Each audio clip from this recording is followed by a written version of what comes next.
All right, Mr. Rende, how are you? Who are you? What do you do?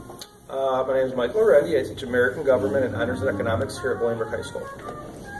All right. So we're in film literacy now, and we're talking about propaganda. So we wanted to ask you some questions, particularly about whether or not propaganda has a role in the United States. Has it been used here at home? Because we seem to be pretty familiar with the idea that dictators and world leaders have used it in the past elsewhere. But we're curious, does it have a role here at home? Propaganda absolutely has a role here in America. Anyone seeking to sell a product will use various forms of propaganda to achieve their means. That could be something basic like the form of advertising, or something more, I don't want to use the word impactful, but something more like a politician trying to get elected to office. And then take it even a step farther to groups with an agenda trying to promote just a super PAC or even a news channel on cable. Okay, so you would consider propaganda then to be, advertisement to be propaganda? A form of propaganda, yes. Okay, now do you think it's propaganda just because it's persuasive, or do you think it's, or advertising, or do you think that it's propaganda because it's trying to convince us to act capitalistically? It's propaganda because it's subtly manipulative. Okay, I see. Subtly manipulative. Now, do you agree with the sentiment that advertisement seeks to make us unhappy and then provide us with the solution in terms of a product that you can purchase? There's one goal, one function of advertising could be to convince us that we need something that we didn't think we needed before. Okay. Nobody knew they needed an iPod before the iPod existed. But then it came out and all of a sudden everyone had to have one. All of a sudden it was a need, but we didn't need it before. Okay, I see. So you said propaganda can be used for people trying to get elected, try to sway opinions of mass people. I agree that that's probably propaganda. What about the government itself? That person gets elected, they're now in charge. There's not a election going on. Do you think that propaganda exists there? Does the government use it in the United States? In the United States, the government uses propaganda, but not as obviously as you would have seen in historical, a dictatorship in Germany and Nazi Germany, or even, present-day North Korea, where the propaganda is very obvious. We're a lot more subtle about it. We also rely on our news media and schools to, indoctrinate people to a worldview that is, very Amerocentric. And so the propaganda doesn't come as directly from the government as it does in other countries. Now, is that purposeful, or are we just not as propagandistic?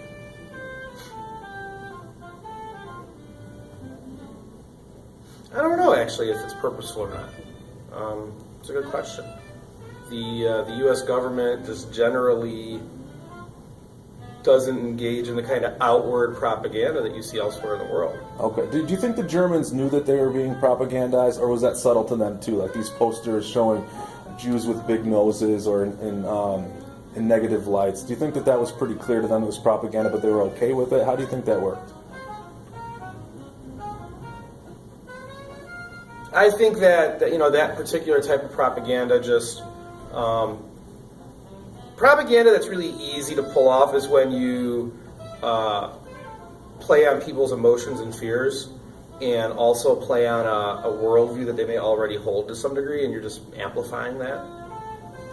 So, anti-Semitism wasn't new in Europe in the 1930s and 40s, but by playing on people's fears and magnifying opinions they may already have, even in a mild way, but you magnify those and you create a cultural view around them. So you think that this propaganda then fit what we said happens with advertisement? They were making the German people, in this case, unhappy, and they were providing a solution. The German people were already unhappy. So they're already unhappy, and then they magnified it, right? Right, absolutely. So they were making people fundamentally less satisfied, correct? And they were providing a solution that the government could instill. Is that fair?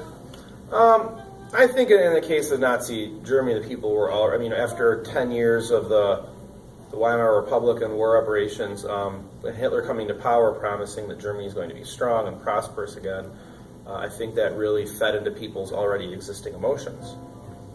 I got you. Making the Jews the scapegoat of the day. Well, not the only scapegoat, but the biggest group of them. In America, does our advertising seek to convince people they're unhappy? Are you referring to our consumer culture? Yeah, maybe. I don't know. Possibly. I think our advertising definitely uses messages to convince people that they need or want something, whether they do or not. And they use all kinds of techniques to do that. We use, celebrities. Oprah bought stock in Weight Watchers, and now everyone wants to, Weight Watchers, their stock went up just because Oprah bought it. And, if Oprah endorses something, it must be great. What makes her such a person with an expert opinion? McDonald's signs say billions and billions served. Is that necessarily a good thing? But we buy into it. Everyone else is doing it. I got you. It was what was it Maslow's hierarchy, like saying that fundamentally you just need food and shelter, and those things are modest to attain, especially in a rich country. And so is it capitalism then would be showing you that that's not enough, right? That you need more than the Maslow's hierarchy. You need an iPod. Is that where maybe perhaps this is propagandistic because you're trying to show people that Maslow's hierarchy is enough? You don't just need food and shelter. You need a flashy food and shelter. You need a flashy car, leather seats and such. So that's propaganda maybe, or no? Well, I think that the progressive nature of our economy and our technology, these products come out. And a legitimate function of advertising is to inform. There's nothing fundamentally wrong with advertising that's informing people about a product. Like, this is our product. This is what it has. This is its features. That can just be purely informative. The manipulation comes in when you say, this is our product and this is what it has. And this is the competing product, and look how much better than our product is than the competing product. Even though, you might be comparing your top of the line to their bottom of the line. That can be subtly manipulative. So you can inform, but then you could also do something called card stacking, where you only give the pros of yours and the negatives of the other, which isn't a fair comparison, because you're not comparing the best of yours to the best of theirs. You're comparing the best of yours to the worst of theirs. I got you. I guess I have one final question for you. Thanks for being patient. But the movie Top Gun, have you seen it? A few times. A few times. Now, would you say that is propaganda because it's showing especially men that they're unhappy? They don't get. Women don't swoon after them. They're not, muscular and fit. They don't have a fraternity of brothers. And that they're providing a solution in terms of you can join the Air Force and have this too. Does that jive with you? Or what about this option? Is it just informative, to use your terminology? Is it just informative, this is what the Navy is? Or third case scenario, it's just a fun movie, there was no, I guess, secondary motive? Which camp do you think you're drawn more towards? I think it is a fun movie. Okay. It's fun to watch, and it is very blatantly, unapologetically, America. Like, we're going to blow up some Russian MiGs and win, and so it's not red, subtle. white, and blue. I don't think it's subtle at all. So in that way, it's not necessarily propaganda then, because propaganda tends to be subtle? No, propaganda can be very blatant. I'm just saying that the propaganda our government engages in tends to be subtle. So that would be a great example, because the U.S. government did not make the movie Top Gun. That was a movie studio in Jerry Bruckheimer, but the U.S. government participated in it, and they, sold their fighter pilots time, and charged the studio to have these pilots fly around and be filmed doing cool-looking stuff, and to film on a Navy ship. So that cost money, and the U.S. government was a willing participant in selling those services to make a movie that was going to be very obviously pro-American in a very unapologetic way. The same as Rocky IV, another movie that came out around the same time. Is the end is so hokey. Rocky beats the Russian, and the Russian's this big steroid-laden guy, and Rocky's, less than 6 feet tall, and then at the end, the Soviet premier is clapping for Rocky after Rocky defeats the Russian. It's so obviously pro-American, but again, the U.S. government didn't make Rocky IV. So we have all kinds of propaganda that's not even very subtle, but it's not necessarily coming from the government. It's just that's part of our culture almost, is to have this very nationalistic thread through a lot of our cultural outcomes. Okay. Now, embedded in you said embedded in what you've already said to us, you were mentioning different types of propaganda. So to close, I was wondering if you could just list what types. Do you have a list of the types of propaganda? Yeah, actually, we just recently went over this in government class. We just covered a few, 5 or 6. There's your testimonials, which is a famous person endorsing a product, and you have to ask yourself, why should I buy this product? Just because, Oprah buys it, or because Kobe buys it, or because Kanye buys it? Are they experts on this product? So testimonials is a big one. We fall prey to testimonials because we assume rich people can have whatever they want. So if they want this thing, it must be the best. And that's a fallacy. You don't want to fall prey to that. Is this list called propaganda tools? What's this? Just list? kinds of tools of propaganda. Okay, so testimonials. Testimonials is an obvious one. The bandwagon jumping, where we do something because everyone else is doing it. Lots of advertising does that. The famous picture of Rosie the Riveter, very famous image, iconic image from World War II, and she's saying, "We can do it." So we're all gonna do it together. That's also what's called a glittering generality, which is just a one-line statement that has no real meaning. So Nike's famous phrase, "Just do it." Don't know what that has to do with shoes, but apparently we just need to do it. Or Barack Obama's famous "Yes, we can." What does that mean? But it still sounds really good. Yeah, it sounds good, and that's that. So glittering generalities is an easy one because those are all those famous slogans that we fall prey to. Mm-hmm. Nationwide is on your side, and we can all hum it because of those Peyton Manning commercials now. I'm paying them. I hope they're on my side, yeah. Right? Uh-huh. So we don't ever think critically about those, but they're so easy to fall victim to. Name calling, companies call each other names all the time and compare themselves to each other. That's a good one. I already mentioned card stacking, and that's where you unfairly compare your product to another. I think that's going to be the most valuable to us, actually, card stacking, because we're talking about how when you choose your facts, you're negating exactly. a lot, or you're omitting a lot. Yes, exactly. So it's almost like Top Gun is a lie of omission, like a white lie, because it's just showing the glittering, fancy stuff, but it's not talking about the war, the death. It's not going into detail about that one. Maverick was the one who died. Goose. So Goose died, and that was sad, but they didn't dwell on that. They didn't show people crying in this funeral, and they didn't show a lot of that stuff. So the card stacking, I like that one. Yeah, that's a good one. Oftentimes, we try to portray things in what's called a plain folks manner, where you portray your product. Our politicians are great at this. Going out to eat at a barbecue restaurant without their, just a shirt and a tie, not a sports jacket, just trying to look like the regular people. Or when, a politician goes to a factory to talk to the workers and shake hands, as though they care about the worker. And advertisements do that too. Advertisements try to do things in a very everyday fashion. Probably one of the most powerful ones is something called transfer, where you try to, transfer an emotion from one thing to another. So, if an easy example, like a politician standing in front of a big flag, giving a speech, or with the Statue of Liberty in the background. I'm trying to transfer those feelings of patriotism and all that sense to the person at hand, to the speaker.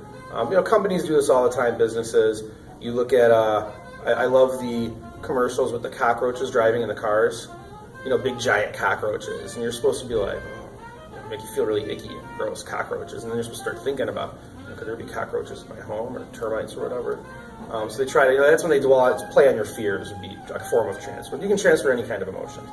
So, Top Gun is transference, absolutely, then, right? Yes, without a doubt. So when we think of war now, or specifically, I guess, the Navy or naval war, we think of brotherhood and fraternity and all these sorts of things.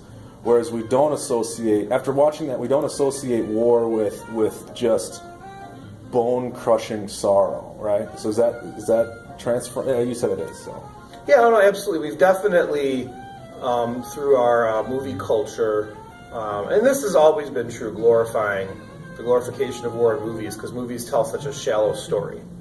It's so hard to tell a deep, complicated story about what war really is. But a movie can be 2 hours long, and the good guys win, and you lose some people along the way, but it ends with a powerful song, and it ends with Maverick throwing Goose's dog tags into the ocean as though now he's moved on. Goose died like a week ago, and now he's moved on. He's defeated the Russians in battle, and he's moved on. He's better now for the rest of his life. It's such a scam. We buy into this. We feel good about it because we want that moment where we move on. It doesn't happen in 2 weeks, But in the movie, it was like Goose died. He drops out of Top Gun. And then he goes back to fight in the battle at the end, and then he's on the ship later that night. I mean, it was like a week or two. It's ridiculous, but we buy into it because we feel good, and we want that. We want that sense of closure, and so we ignore everything in between, and all this, the steps it takes to get to that point at the end. And movies are great at skipping all of that, going right to the end, and then giving us this feeling of empowerment or closure or patriotism or whatever, without that subtle, just kind of reality that it should be. It's just kind of like a bad feeling. People come home from war and they don't feel like heroes. It's true. A lot of the heroes that we interview, they almost ubiquitously say they don't feel like heroes. They were just doing what they had to do at that time, and that could be humility. It could be humility, but in a large extent, war is destructive. I mean, they come back with shallow shells of humans. Oftentimes they do, and then we don't take care of them like we should. It's a tragedy. I think that I've always thought that I was a big fan of the reluctant hero in a movie. Oh, like the Die Hard, I didn't want to do it, got forced into it, but then eventually once you turn that corner, like a Harry Potter would be a great example of a reluctant hero who. Didn't want to be in the limelight, didn't want to be a leader or be in charge of anything, but ended up having it thrust upon him.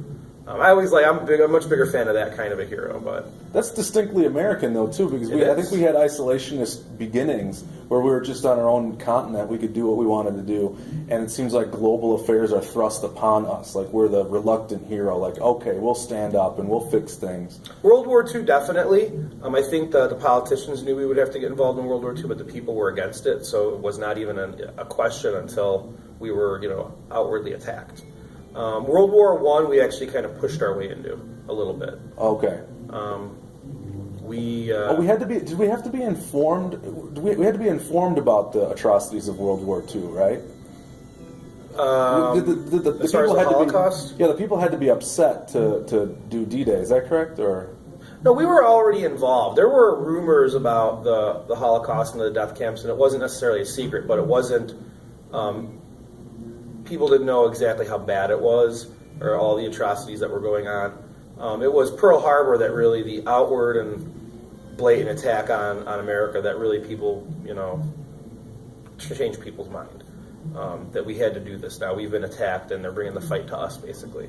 Okay, so propaganda might not have had a role necessarily there because we were under attack, and there was not a manipulative message or informative message. No, but we still engaged in propaganda in World War II, just in the war department. You had the rationing and the bringing in your goods to the war board for like recycling, and buying war bonds and just getting people involved. And that was a nationwide effort of propaganda. I think most people would agree it was a good thing. It wasn't.